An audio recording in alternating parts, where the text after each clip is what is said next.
My daughter's heart stopped at 3 inches the morning, and while an entire medical team was fighting to bring her back behind that closed door, the man she had married was standing less than 5 meters away and calculating.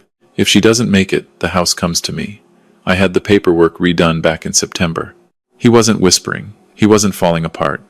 He was calm, focused, calculating, cold as a man waiting for a deal to close. But he was wrong. Every calculation he had made came crashing down on the very night he thought he was winning because there was one person he never thought to account for. My name is Raymond Holt. Everyone calls me Ray. I'm 57 years old. I grew up in the Cooper Young neighborhood of Memphis, the kind of block where people sit on front porches in the evening because they want to, not because they have to. I raised my daughter Sophie 2 streets from where I grew up. She has her mother Maggie's stubbornness and her mother's laugh. And somewhere along the way, she picked up my habit of reading every room she walks into within the first 30 seconds. I noticed that in her early. I was proud of it. I never imagined she would have to use it the way she used it. Sophie was 31 years old when she married Marcus Webb. I'll get to Marcus. I'll get there carefully, and I'll be precise about it, because some things deserve precision. Sophie had been admitted to St. Michael's Medical Center on Poplar Avenue just after 11 on a Wednesday night in early November. 37 weeks. High-risk pregnancy. Her OB, Dr. Elaine Torres, had been monitoring a placental condition since week 20 and had been very specific with Sophie about what to watch for. Sophie had followed every instruction with the methodical focus she brought to anything that mattered to her. She did not gamble with things that mattered. Marcus had driven her in. I got the call at 11:48 p.m. Maggie was already pulling on her coat before I finished the sentence. Before I go further, let me take you back 7 weeks, because this detail matters more than it seemed at the time. Maggie had said something to me over dinner in late September, quietly. The way she raises things she hopes she's wrong about. She mentioned a name, a woman named Diane who worked in Marcus's department, someone Sophie had mentioned twice in passing with a look in her eyes that wasn't quite curiosity. Maggie let it sit. I filed it away. Some things you file and hope you never have to open again. We arrived at St. Michael's by 12:30. Marcus was in the hallway, not inside with Sophie. In the hallway, near the water fountain at the far end of the corridor, phone in his hand, shoulders loose in a way that didn't match the situation at all. He saw us coming, and his expression assembled itself: concern, worry, relief. All the correct components. I had been reading faces professionally for 3 decades. I clocked the assembly, filed it. How is she? Maggie asked immediately. The doctor has her stabilized for now, monitoring closely. He ran a hand through his hair. That's all I know at this point. He said it smoothly. Right words in the right order, with the right pause between them. Marcus Webb had always been very good at that, at language that was perfectly engineered. Never wrong, just constructed. It was one of the first things I noticed when Sophie brought him home. I had never fully trusted a man whose sentences came out that clean every time. We were allowed in to see Sophie at 12:50. She was awake, barely, but awake. She looked at the door when I came through it, and something in her face shifted, the same thing that happened when she was 8 years old and woke up sick in the middle of the night. And I came and sat on the edge of her bed. The look that says, "You're here. That's enough." I held her hand and didn't let go until a nurse asked us to step back. Dr. Elaine Torres gave us an update in the hallway at 1:30. She was a precise woman in her mid-40s, with the particular composure that comes not from performing calm, but from having been in enough difficult rooms to simply have it. Placental abruption had progressed. Blood pressure was dropping. They were working to manage it. Situation was serious. She was honest without being brutal, which I appreciated in the bone-deep way of someone who has had to deliver news in hallways himself and knows what honest but not brutal costs a person to hold. Marcus stood beside me during that update. Arms crossed, eyes down, nodding at the right moments. Afterward, I watched him take his phone out, check the screen, put it away, take it out again. I didn't say anything. Not yet. The woman arrived at 1:55 a.m. She came off the elevator in a dark green coat, late 20s, moving with the specific confidence of someone who knows exactly where she is going in a building she has never been in before. She stopped when she saw Marcus. He saw her at the same moment. Something passed between them in half a second that required no words whatsoever. "Who is that?" Maggie said very quietly beside my ear. I didn't answer. I was watching. Marcus walked toward her. They spoke in low voices near the elevator bank. She touched his forearm once and he let her. He brought her back toward us like a man who had already prepared his explanation. This is Diane. She works with me. She heard about Sophie and wanted to come by. Nobody drives to a hospital at 2 inches the morning for a colleague's wife. That is simply not what people do. That's so thoughtful, Maggie said, in exactly the tone she uses when she means the exact opposite. Diane said something sympathetic that I didn't fully absorb because I was watching Marcus's right hand drift toward the small of her back for 2 seconds, maybe 3 before he caught himself and pulled it away. I breathed in through my nose, out, filed it. I want to tell you about Beverly Okafor, because Beverly is the reason I eventually know everything I know, and she deserves to be named clearly. Beverly had been a labor and delivery nurse at St. Michael's for 16 years. She was thorough, professional, and had the observational accuracy of someone who has spent a decade and a half reading rooms under pressure at 3 inches the morning. She was charting at the nurse's station, 12 feet from where Marcus and Diane were standing, at 3:20 a.m. on that Wednesday night. I was in the family waiting room down the hall with Maggie at that point. Maggie had a paper cup of coffee in her hands that she was not drinking. I was sitting close enough to her that our shoulders touched, which was all either of us needed. At 3:44 a.m., Sophie's heart stopped. From a waiting room, you don't know it in the moment. What I knew was that the hallway outside the waiting area suddenly became very busy, very fast. Purposeful footsteps, a cart rolling, voices in the clipped, flat register of people who have shifted into a different mode entirely. Maggie reached for my hand and held it with both of hers. Nobody came to tell us anything for 23 minutes. I am not going to describe those 23 minutes in detail. They belong to me and Maggie, and whatever we were saying to God in that waiting room, and that conversation is private. What I will tell you is this. I have sat with people in the worst moments of their lives. I have driven away from houses at dawn knowing I was the last person to see someone alive. I have held people while they fell apart, and I have rebuilt myself quietly in parking lots before going home. I thought I had walls thick enough for anything. In that waiting room, I understood that I did not. Honestly, and I don't say this to perform anything, I don't know how people survive those minutes. I think you just breathe and hold on to whoever is next to you and do the only thing available to you, which is nothing. And that nothing is one of the hardest things a person can do. At 4:07, Dr. Torres came through the door. Her face was arranged in the careful, neutral expression that medical professionals build over years of walking into rooms with news that could go in either direction. I recognized it immediately because I used to put that face on myself. I knew what it cost to hold it, and I knew what it meant. She was holding everything back until the words could carry it. She's alive. We brought her back. She's critical but stable. She's alive. Maggie made a sound I had never heard from her in 32 years of marriage, and haven't heard since. I sat completely still for a moment. Then I stood up. Then I pressed my back against the wall in that corridor and breathed steadily until my hands stopped shaking. I didn't know yet that the night was nowhere close to over. Here is what Beverly Okafor saw from the nurse's station while I was in that waiting room not knowing whether my daughter was alive. She saw Marcus standing near the elevator with Diane at 3:51 when Dr. Torres stepped briefly into the hallway to relay the situation that Sophie's heartbeat had stopped, and the team was working to restore it. Beverly watched Marcus's face receive that information. She described it to me later using the careful, deliberate language of a professional who chooses every word on purpose. It wasn't grief, Beverly told me. It moved wrong for grief. Like a man hearing a result he had already considered, and now processing what that result would mean. Beverly had worked 16 years of night shifts. She knew the difference between a husband falling apart and a husband recalibrating. She went back to her charting. At 3:58, she heard Marcus's voice from 15 feet away. Low. Not low enough. If she doesn't pull through, he said, the house reverts to sole title. I had the paperwork redone in September. Diane said nothing. Beverly described her expression with precision, the look of someone standing outside a door they are waiting to be let through. Beverly set her pen down. She looked at the door to Sophie's room. She thought about the woman on the other side of it, and the team fighting for her, and the man in the hallway running numbers on a future that didn't include his wife. She picked her pen back up. She watched. She remembered everything. I was back in the hallway at 4:20 when Dr. Torres came out to tell us Sophie was alive. Marcus was 6 feet to my left, I watched his face receive the news.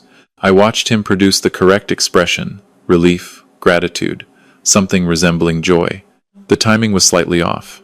One beat too late. Like a man performing a scene he had already rehearsed for a different outcome. "Thank God," he said.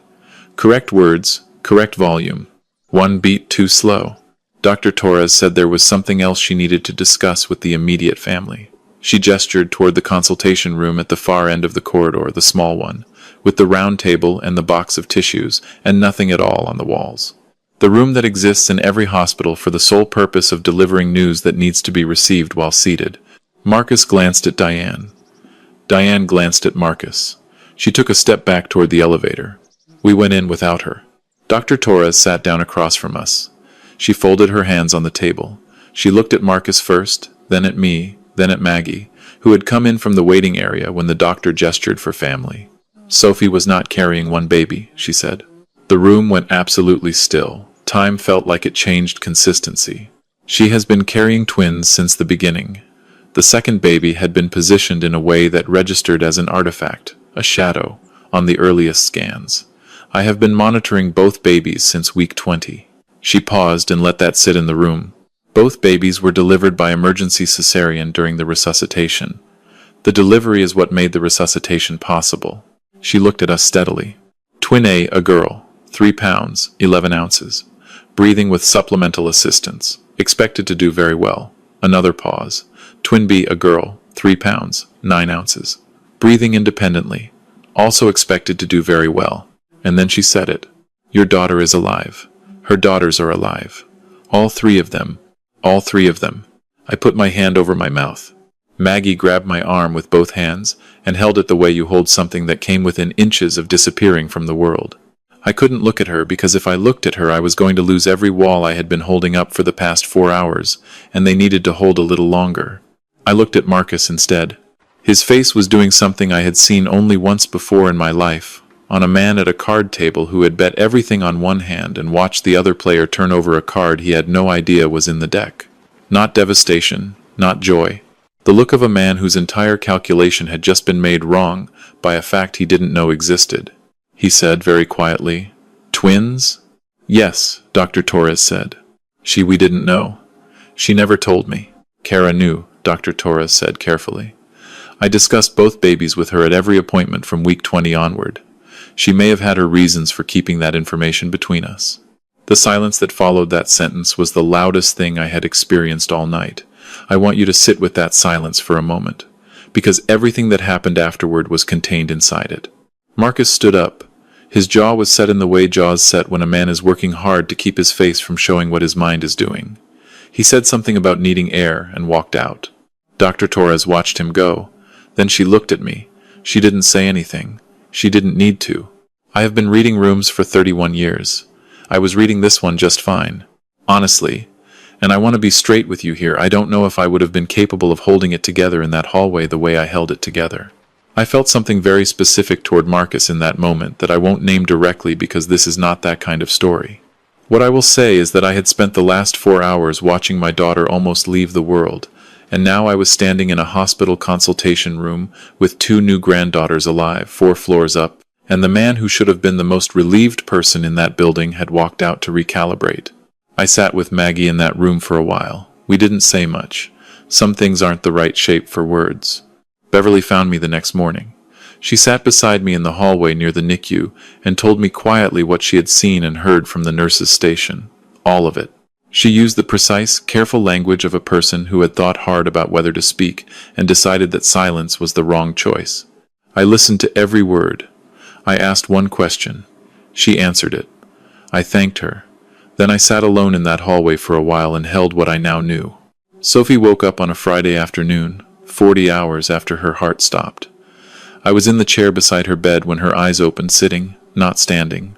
I had learned in 31 years of this work that the person sitting beside you when you come back from somewhere terrible is communicating with their body that you are safe now. I wanted to be that for her. She looked at the ceiling, then the window, then me. Dad? Hey, sweetheart. They're okay? She said it before I could say anything else. Both of them. Both of them, I said. 2 girls, 4 floors up, getting stronger by the hour.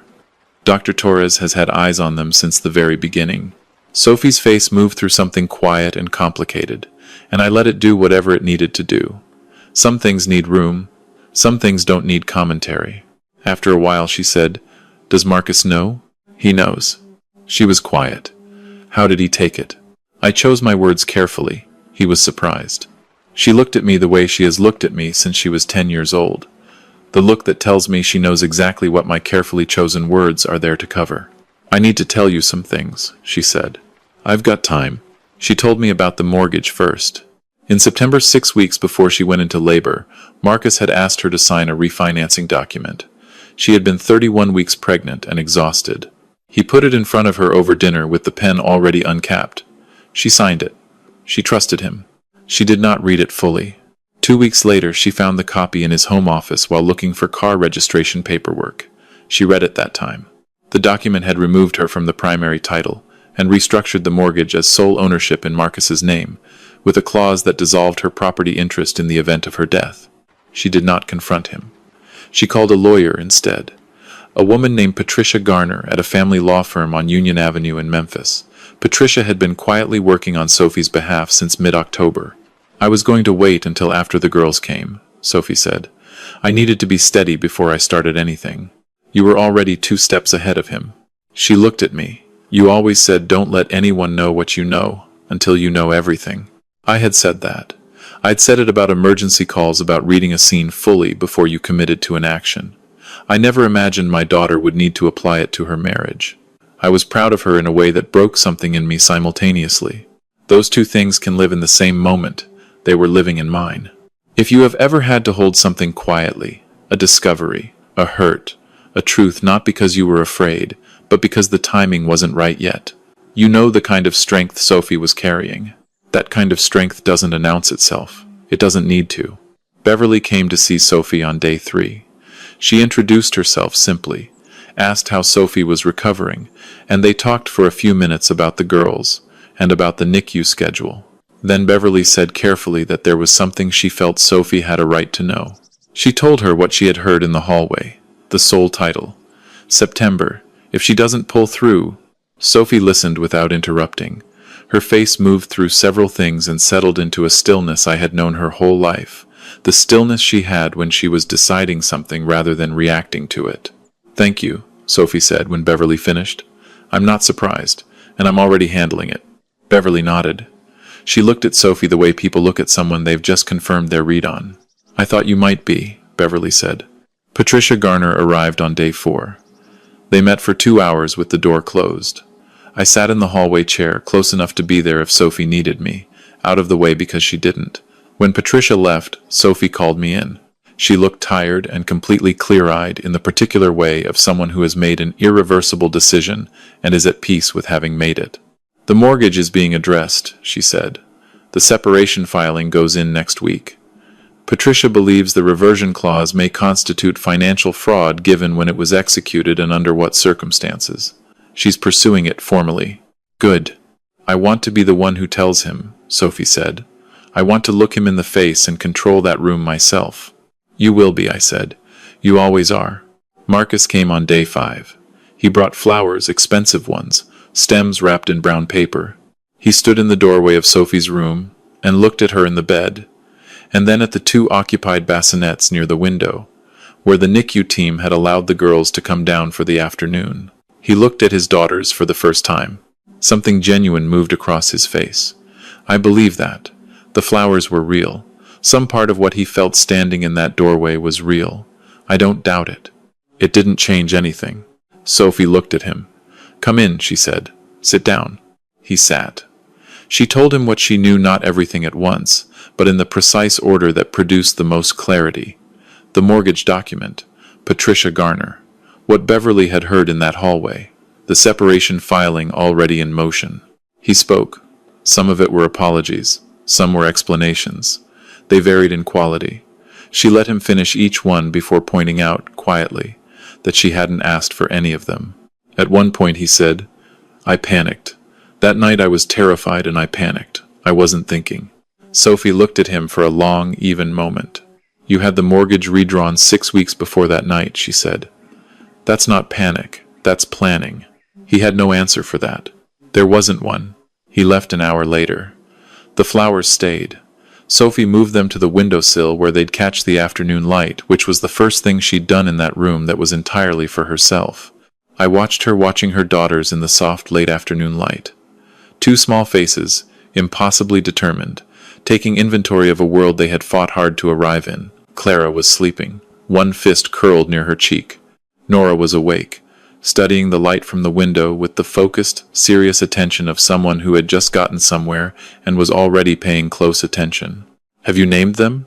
Clara, Sophie said, after your mother. And Nora is Mom's middle name. I didn't say anything for a moment. I looked at the two of them. That's right, I said. Those are exactly the right names. This story taught me something I thought I already knew and apparently needed to relearn. I spent 31 years watching for the things that look fine from the outside but aren't. Scenes that read as stable until they aren't. Bodies that seem okay until they're not. People who say every correct thing in the correct order while something entirely different moves underneath. The work trained me to pay attention to the details that other people dismiss as minor. A man's posture in a hallway when it should be something else. The 2-second drift of a hand before it's pulled back. The relief that comes one beat too late. The mistake most people make is believing that love protects them from being deceived. It doesn't. Love makes you want to believe the best about someone. That's not a flaw, it's how love works. The work is holding some part of yourself honest enough to keep watching, even when watching costs you something. What Sophie understood, what she had understood since the day she found that document in September, is that surviving something requires you to be quiet, precise, and fully ready before you ever show your hand. She carried 2 daughters and a legal strategy, and a truth she hadn't spoken out loud for 31 weeks. She did that without flinching, without telegraphing anything, without letting Marcus know what she knew. When the moment came, she controlled that room completely. From a hospital bed, 5 days after her heart stopped. I didn't teach her that. Her mother and I gave her the ground she built it from. She built it herself. Here is the question I want to leave you with. Is there something in your life right now that you've been quietly filing away, a detail, a feeling, something that doesn't quite add up because you've been telling yourself it's probably nothing? Sometimes it is nothing. But sometimes the thing you're filing is the most important thing. Sometimes paying attention is the most important act of love you can perform for yourself or for the people who depend on you. Don't dismiss the minor details. I never have. Sophie certainly didn't. Sophie came home 20 days after she was admitted. Patricia had filed the separation. The mortgage fraud claim was under formal review with the Shelby County Court. Marcus had vacated the house, Sophie's house, the one that would remain hers. 4 days before she was discharged, Dr. Torres stopped by the room one last time, not for long. She checked the chart, stood at the window for a moment, and looked at Clara and Nora in the November light coming through the glass. They're going to be something, Dr. Torres said. I know, Sophie said. I think they already are. Clara and Nora are 5 months old now. Clara has my mother's nose and an extremely firm opinion about what time she would like to eat. Nora has Maggie's laugh, which, under the circumstances, is one of the most extraordinary gifts I have ever witnessed arrive in the world. They were both in there the whole time, fighting to arrive, refusing to be invisible. I should have known they were Sophie's daughters. What else were they going to be? Before I go, I want to hear from you. Drop a comment with 1 if you think Sophie handled every single step of this exactly right. 2 if you think she should have confronted Marcus the moment she found that document in September.